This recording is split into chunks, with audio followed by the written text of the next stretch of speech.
Olá, Prolindeza, tudo bem? Bem-vinda a mais um vídeo aqui no canal. Hoje para nós darmos sequência ao resumo que eu compartilhei com vocês na semana passada sobre esse livro aqui maravilhoso, O Aluno Problema, Forma Social, Ética e Inclusão. Olha só, do Marcos César Freitas.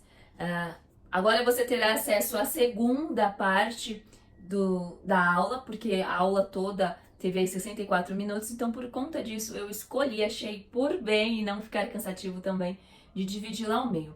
Eu espero que a primeira parte tenha sido para você interessante, que tenha contribuído, que já tenha ali incentivado reflexão acerca do seu trabalho dentro da sala de referência, dentro da sala de aula, dentro da unidade escolar. E muito mais do que independente se você for professor, porque dentro da unidade escolar, como diz o nosso currículo da cidade, somos todos educadores e é importante que tenhamos esse conhecimento e esse olhar para as nossas crianças e os nossos estudantes. O livro é bastante importante, como se você já assistiu a primeira parte, você sabe, o autor ele vem falando um pouco sobre essa questão de o aluno, a criança, sempre levar a culpa por algo que acontece dentro da escola. E esse algo normalmente ser o seu baixo desempenho.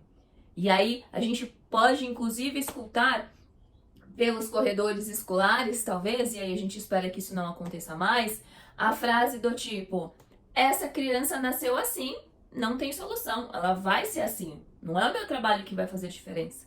Quando na verdade é o nosso trabalho sim que pode fazer a diferença. Não significa que nós mudaremos o mundo, a gente tem essa clareza, mas que temos também ou precisamos ter a clareza de que nós podemos sim mudar pelo menos um pouquinho a vida dos pequenos que estão conosco lá dentro da nossa sala de referência, nossa sala de aula e a nossa unidade escolar.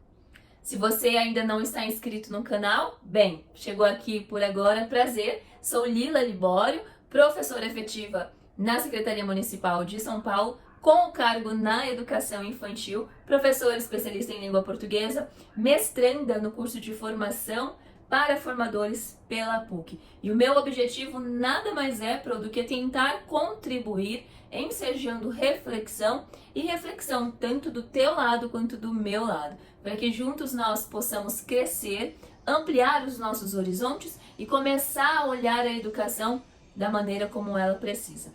Eu espero muito contribuir, deixe o seu like se eu assim o fizer, inscreva-se no canal e não esqueça, ativa a notificação para que você possa receber os próximos vídeos que sairão por aqui. Ora, vídeos como esse, nos quais falarei sobre o nosso trabalho, trarei resumos, e ora, vídeos mostrando para você a minha realidade. Porque muitas das vezes a gente pode olhar por meio da tela e pensar: mas a vida dela é fácil, a vida dela não tem problema, ela não tem serviço de casa e é por isso que ela estuda tanto, ou enfim, tantas coisas que podem serem levantadas. Não é um mar de rosas por aqui, assim como não é um mar de rosas por aí, mas a gente vai lidando com as nossas circunstâncias. Eu com as minhas circunstâncias, fazendo o possível, e você aí com as suas circunstâncias. Espero muito te encontrar no próximo vídeo. Bons estudos, boa aula, bom resumo, deixa seus comentários aqui e a gente se vê na próxima. Até mais. Tchau! Então, o autor, ele escolheu focar no aluno pobre, porque pobreza não pode ser vista como patologia. E é isso que acontece muitas das vezes. Aconteceu ao longo da história. É uma construção social a pobreza ser olhada como uma patologia. Ou seja, essa criança, se ela é pobre, coitada, ela não tem condições de aprender. Ela não tem condições de ter uma ascensão social. Mas por quê? Porque ela é pobre. E aí pobreza é olhada como patologia.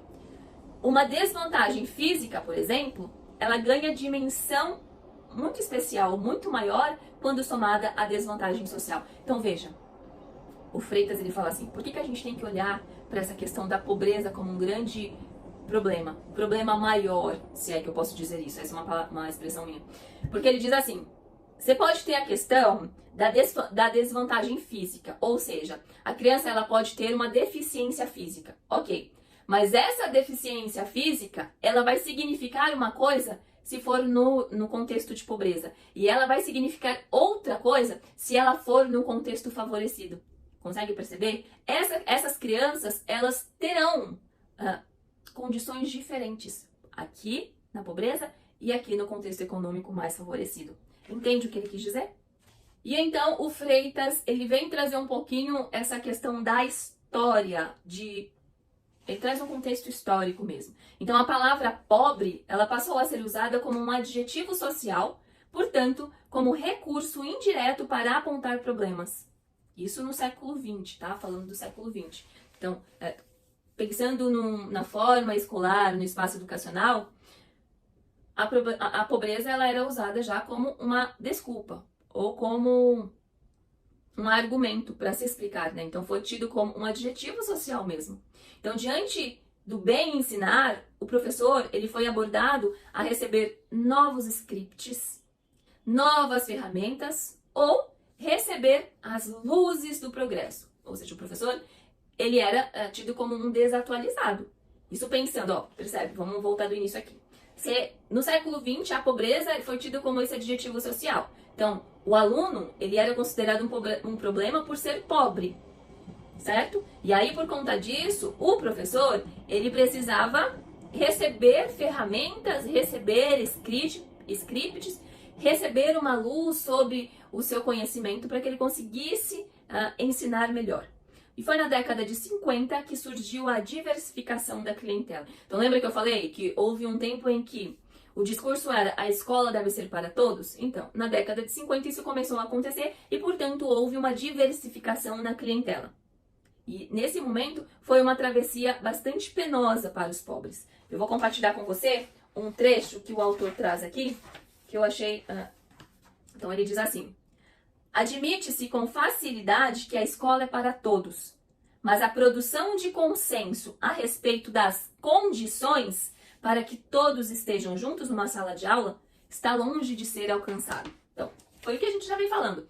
Tudo bem, a educação é para todos, todos vão para a escola, mas quando se pensa dentro da sala de aula, está longe de ser alcançado aí condições que favoreçam a todos dentro dessa sala de aula, uma vez que dentro da sala de aula a gente consegue enxergar as camadas sociais, aqueles que são menos favorecidos, de favorecidos e mais favorecidos. Houve um tempo, lá na década de 30, que a pobreza ela era vista como propensão para a criminalidade. Olha isso, gente. Muito sério. Por isso que é tão importante a gente pensar sobre. Lá na década de 30, pessoas que viviam em situações de pobreza automaticamente eram tidas como essa é propensa à criminalidade. E que, portanto, elas precisariam ser tratadas como tal. E elas precisavam receber uma educação diferenciada, sabe? E diante disso foi pensado um projeto que foi intitulado como Cidade dos Menores. E dentro desse projeto existia uma segregação pedagógica, tido como um presente, sabe, para os pobres. Então, olha, a Cidade dos Menores é um presente, estamos sendo bondosos e dando esse presente para as crianças pobres. Porque essas crianças, elas eram tidas como anormais. Veja, entendeu agora essa questão de pobreza ser considerada uma patologia, uma doença? E aí, como que ia acontecer esse projeto Cidade dos Menores? Vou ler um trechinho aqui para você também, para ficar bem claro. Tamanha cadê? Aqui. Logo à esquerda, falando já da Cidade dos Menores. Logo à esquerda, ele deixa seus papéis, se é que os tem, e matricula-se no estabelecimento. Dali para o gabinete de identificação e fotografia. Logo adiante, da sala do diretor. Vai depois para a sala de antropometria e daí para o barbeiro, onde corta o cabelo e em seguida entra no banho. Depois, veste roupa limpa. A sala de jantar, logo em frente, permite que se lhe dê um copo de leite ou a primeira refeição. Limpo e reconfortado, segue ele para o segundo pavimento, onde ficará em uma das enfermarias, aguardando os exames a que se deve submeter. Ali continuará internado durante o tempo em que estiver sendo examinado. Para esses exames, existem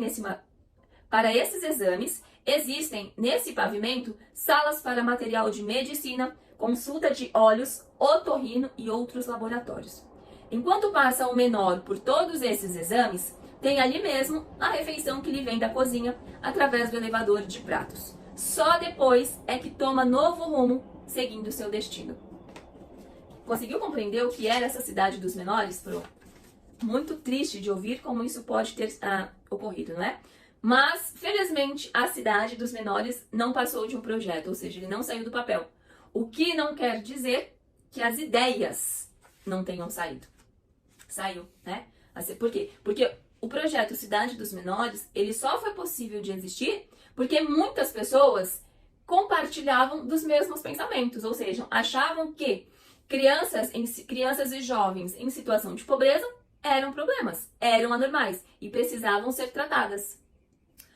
Bem, ainda bem que não saiu do papel, e aí ocorreu uma ressignificação desse conceito de criança propensa.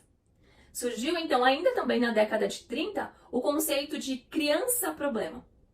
E assim, o olhar ele passou a ser voltado mais para os problemas sociais. Então veja, antes existia esse conceito criado pelo Leonídio Ribeiro de criança propensa, porque se ela era pobre, ela era propensa à criminalidade. E aí vem Arthur Ramos dizendo que existe um conceito criança problema, e esse problema não mais voltado para a criança, e sim para as questões sociais, os problemas sociais.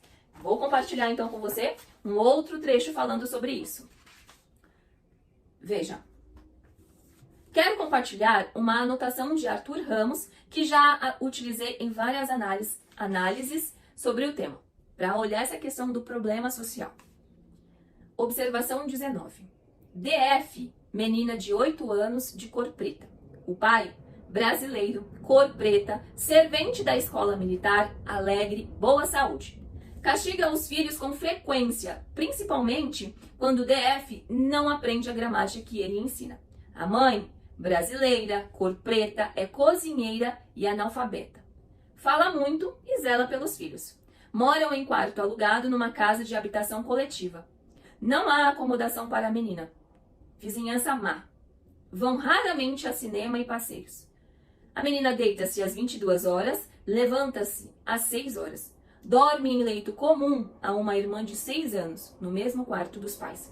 Brinca em casa sozinha, trabalha muito em casa, ajudando a mãe. Na escola, brinca com os companheiros. Faz desordens na turma, tendência a dominar. Atormenta os colegas com beliscões, implica e briga com os colegas. Chora facilmente. É tagarela. Mente muito. Não é asseada. É agitada, agressiva, imaginativa. Fala constantemente e dá gargalhadas espetaculares. Pesa 24,8 kg. Altura, 1,24 m. Essa é uma ficha feita pelo próprio Arthur Ramos. E aí, na sequência, em 1935, segundo a mesma ficha, a menina DF participou de uma entrevista no qual deu o seguinte depoimento. Você não gosta muito de estudar. Você gosta muito de estudar. Por que está ficando vagarosa? Eu ando cansada. Cansada do quê? Você brinca tanto. Em casa, eu trabalho muito. O que faz você? Ajuda a mamãe. Enquanto ela lava a roupa dos fregueses, eu varro e limpo os móveis. Depois, lavo a roupa toda de casa e passo a ferro. Mamãe faz o almoço de véspera. À noite e pela manhã, faz o jantar. Eu também molho o fogo e as panelas enquanto ela faz outros serviços. Quando é que você brinca? Só aos domingos à noite. Papai não deixa brincar nos outros dias. Depois do jantar, quando guardo a louça que lavei, vou estudar com o papai. Olha isso, gente. Percebem essa situação? Então a gente tem aqui as ideias de Leonídio com criança propensa à criminalidade, entendendo que é culpa da criança. E aí logo em seguida a gente tem as ideias do Arthur Ramos, já com criança problema, mas que o problema deixa de ser a criança e passa a ser a camada social que ele está inserido. Nesse caso da DF, a pobreza. Foi quando surgiu, então, a ideia de que a escola precisava não se preocupar em escolarizar o pobre, e sim ocupar-lhe o tempo. Um outro grande erro passa a surgir. Porque não está preocupada aqui em dar uma educação, de fato, para a criança. Acha que ela é pobre, mas simplesmente ocupar-lhe o tempo. Na década de 30, estudou a questão do pobre na escola. Então, só para a gente entender esse contexto histórico. A década de 30 foi estudado essa questão do pobre dentro da escola. Quando chegou na década de 50, foi estudada a questão das comunidades. Então, deixa de olhar para o pobre e passa a olhar as comunidades. Então, né, a questão de o aglomerado de pessoas dentro da escola. E já na década de 60, passou a discutir essa questão do todos dentro da escola. Então, todas as crianças na escola. E aí, nesse momento, surgiu um recorte de todas essas crianças dentro da escola para a criança favelada, considerada pouco recuperada. Então, você percebe. Lá na década de 30, foi olhado muito essa questão da pobreza, e aí era generalizado, todo pobre era um problema e que, portanto, atrapalhava o desenvolver da escola. Quando chega na década de 60, existe um recorte dentro dessa pobreza, que é aquele pobre que vive na favela, na comunidade. E aí se tem a ideia de que a criança favelada, ela era quase que impossível de ser recuperada. Olha que loucura isso, né? Inclusão, e aí vem essa questão da inclusão, aparece essa questão da inclusão. E inclusão não é um tema que pode ser abordado a partir de uma única perspectiva. Ela se dá na quantidade de alunos na escola. Veja, porque na década de 60 teve essa preocupação de todas as crianças na escola. Então você tem aí a inclusão. E aí o Freitas fala, mas calma aí, a inclusão ela não pode ser olhada só por esse lado de incluir todos dentro da escola. Ela precisa ser olhada também por uma outra perspectiva, que é, está sendo feitas adequações para todas essas crianças dentro da escola? É que a gente consegue pensar um pouquinho no que Mantoan fala sobre incluir e integrar. Aqui a gente também consegue atrelar porque a gente já tem dentro do nosso currículo, mais uma vez, de estabelecer uma educação equânime para todos. Então, o que acontece é que o aluno ele tem que se adaptar na escola, quando deveria ser o contrário, entende? Então, inclusão no tempo escolar não é o mesmo que adaptação ao ritmo escolar. Ou seja, quando fala que o aluno ele tem de se adaptar à escola, está dizendo que o que vai acontecer é, ele estará dentro do tempo escolar, mas não significa que o ritmo dele vai se adequar ao da escola, né? Então, adaptação, ele não se adapta ao ritmo escolar, aos conteúdos, ao que é ensinado ali dentro. Porque a depender da criança, lembra? Ela vai ter as suas especificidades. E aí ela não se adequa ao ritmo escolar. Então a gente lembra, por exemplo, do exemplo da DF, quando o Arthur Ramos pergunta para ela, mas você gosta tanto de estudar, por que está ficando vagarosa? E aí ela diz, eu ando muito cansada. Ou seja, ela não está conseguindo acompanhar o ritmo escolar. E por que ela não está conseguindo acompanhar o ritmo escolar? Porque ela vem de uma camada social da qual ela é obrigada a ajudar a mãe com os afazeres domésticos. Vou ler para você um trechinho aqui novamente, para a gente ir entendendo essas questões que eu estou te apresentando. Então, veja. É preciso compreender que participar do mesmo tempo de escolarização não significa ter a mesma experiência social, uma vez que, sem as mesmas condições, sem os mesmos recursos para a apropriação de direitos reconhecidos como universais, as crianças se veem sensivelmente prejudicadas por essa estratificação social, ou seja, por essa camada social de menos favorecido e favorecido. Respeitar a infância, ou seja, reconhecer os direitos de geração, que são aqueles relacionados à preservação das integridades física, intelectual, emocional e moral inerentes à experiência de ser criança, demanda aos educadores não convalidar, ou seja, não concordar, validar a opinião de que esse processo equivale apenas a garantir preparo para a vida adulta. Aqui já vai também para o outro assunto de estar na escola, o olhar de não é simplesmente o transmitir conteúdo e pensar lá no futuro, que é justamente, novamente, a ideia de sociedade salarial. Não, é respeitar o tempo da criança, o tempo ali dentro da escola. Sobre a educação infantil, que é o que importa aqui, o Freitas, ele não aborda muito essa questão. É bem rápido o que ele fala sobre a educação infantil, mas ele diz assim, na educação infantil, a inclusão, ela se dá de outra forma. Por quê? Porque a educação infantil, como a gente já sabe, ela não pode ser reduzida meramente à etapa prévia da escolarização. Então, aquele olhar de, já preciso começar a preparar essa criança para a escolarização. Não. A gente já sabe que está, inclusive, lá na Lei de Diretrizes e Base, de que a etapa da educação infantil, ela funciona por si só. Ela é uma etapa. Ela não é uma continuidade, ela é uma etapa da educação. A criança pequena não é, portanto, um fantasma que envolve a construção do aluno problema. Esse olhar não se pode olhar já.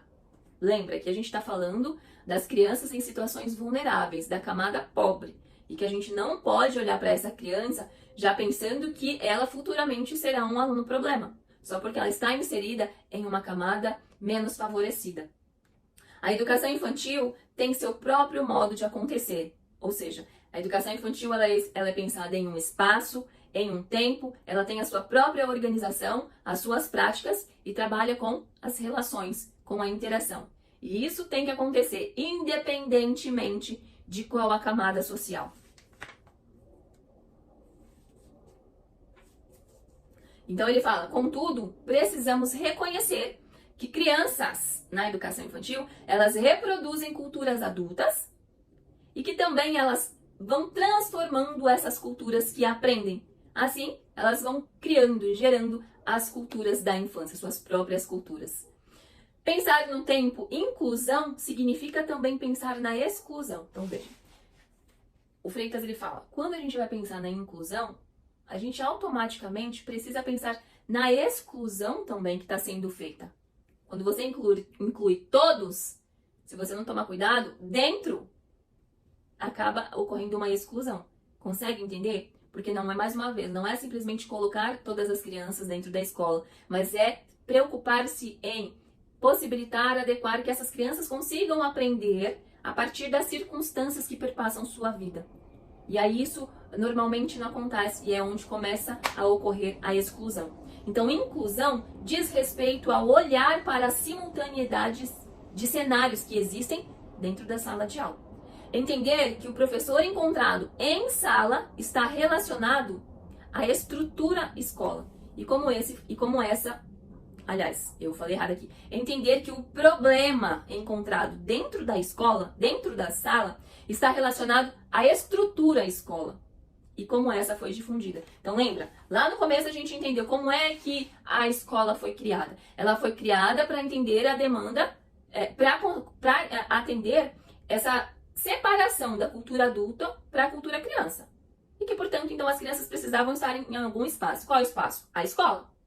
No entanto, a escola ela foi criada a partir de uma ideia homogênea. E que todos são tidos como iguais. Ela não leva em conta as singularidades. Isso faz parte da escola, da estrutura, do modo como ela foi criada e difundida. Percebe o quanto isso é muito amplo, muito grande? Então a gente precisa entender que o problema que a gente tem na sala de aula faz parte disso, advém disso. Não é uma culpa minha, não é uma culpa sua, não é uma culpa da Secretaria Municipal de Educação, por exemplo. É uma questão histórica. Eu vou ler para você aqui um trechinho pra gente... que fala sobre o desempenho, então. O desempenho escolar carrega em si sofrimento individual e coletivo. Veja, por que um sofrimento individual? Porque a gente tem a questão das crianças pobres que não conseguem acompanhar o ritmo escolar. E é um sofrimento coletivo porque acaba se tornando um problema que perpassa todos os demais alunos. Então, acaba que todos de alguma maneira sofrem, todos perdem. Não que a culpa seja do aluno. A gente já entendeu isso. Não podemos reduzir, então, a pobreza a uma patologia. O desempenho escolar, antes de ser um problema acadêmico, é um problema de toda a sociedade. Por isso, temos de considerá-lo também no campo da ética. Lembra que o Freitas ele começou a falar sobre ética lá no início, dizendo que a ética ela não pode ser olhada simplesmente com ser honesto ou desonesto. Quando a gente passa a olhar para essa questão da educação, de como a educação foi criada, difundida, a gente consegue olhar para a ética de uma outra maneira. Porque o problema que se tem dentro da escola não é um problema simplesmente acadêmico, ou seja, de que vamos estudar, vamos testar novas práticas para conseguir resolver um problema. Não. O que o Freitas ele deixa aqui implícito é de que o problema ele é tão grande que possivelmente ele não vai deixar de existir. Por quê? Porque a escola ela foi criada exatamente assim, percebe? E aí a gente vai para as considerações finais que o Freitas nos traz. Então, há que existir um olhar equilibrado para o aluno problema, sem que o torne um santo. O aluno problema não significa que ele é um santo, que, tadinho, não é isso, mas também que a gente reconheça essa questão da homogeneidade dentro da sala de aula e que ela pode sim causar insucesso para alguns. Então, se eu olho a sala numa perspectiva homogênea, sem levar em conta esse aluno problema, mais uma vez, dentro daquele conceito do Arthur Ramos, de que problema ali é a questão da camada social, a gente vai deixar de enxergar que isso pode ser insucesso para alguns. Então, precisa existir um equilíbrio dentro desse olhar. A escola, ela quer alcançar todos, mas tem dificuldade de lidar com as desigualdades sociais. Aqui já são as considerações finais do Freitas. Então, ela quer todos dentro da escola, mas ela não consegue lidar com todas as dificuldades, com todas as desigualdades sociais. A escola ainda está naquela busca por se tornar popular. Então, olha, a escola, ela não é fechada, acabada. Ela também está passando por um processo esse de tentar realmente se tornar popular. E só conseguirá se tornar popular quando ela conseguir lidar com todas essas desigualdades sociais. E aí a gente tem uma grande questão, né, Pro? Para finalizar, o Freitas ele vem falar um pouquinho sobre essa questão de ética e de inclusão, mais uma vez, de uma maneira mais sintetizada para que a gente compreenda. Então ele diz: ética é o mundo das práticas. Então diz respeito às atitudes assumidas diante de o quê? Desse problema que é posto em relação às nossas crianças, que é como lidar com as desigualdades sociais. Então, como lidar com as dificuldades de alguns alunos dentro da sala de aula, olhar para a heterogeneidade. Inclusão é mais do que pensar, é mais do que passar para dentro. É desmontar a lógica que torna a diferença um problema. Então, inclusão não é simplesmente colocar o aluno dentro da escola, e sim compreender e desmontar, né, olhar com atenção para as diferenças. Olha o nosso currículo aí. Ética e inclusão não podem ser debatidos sem considerar os diversos cenários da escola. E aqui eu penso em uma roda de conversa, uma formação, professores conversando, e para falar sobre essa questão da ética e da inclusão. Não dá para a gente falar sobre ambos sem levar em conta a diversidade existente dentro da nossa sala de aula. E finaliza: ética é também um universo de perguntas sobre o que fazemos, como fazemos e quais as consequências do que fazemos.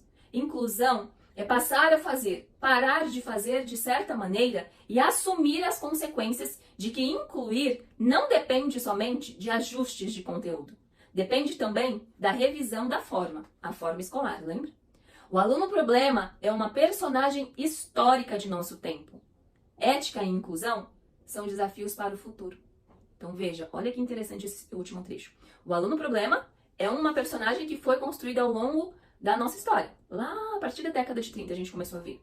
Agora a ética e a inclusão são desafios para o nosso futuro, que significa o quê? Já existe um problema posto. Como é que nós vamos lidar com esse problema? É isso, Pro. Então, para finalizar, eu espero que você tenha entendido aqui que Freitas, ele vem simplesmente trazer uma reflexão sobre o fazer pedagógico dentro da sala de aula e que, portanto, essa reflexão ela vai perpassar tudo o que acontece dentro da sala de aula. Vai orientar a sua imagem de criança, vai orientar o seu trabalho, percebe isso? Então, perpassa já documentos, outros autores que nós já estudamos, evidentemente. Eu espero muitíssimo ter contribuído e nós nos vemos em uma próxima aula, quem sabe. Até mais. Tchau!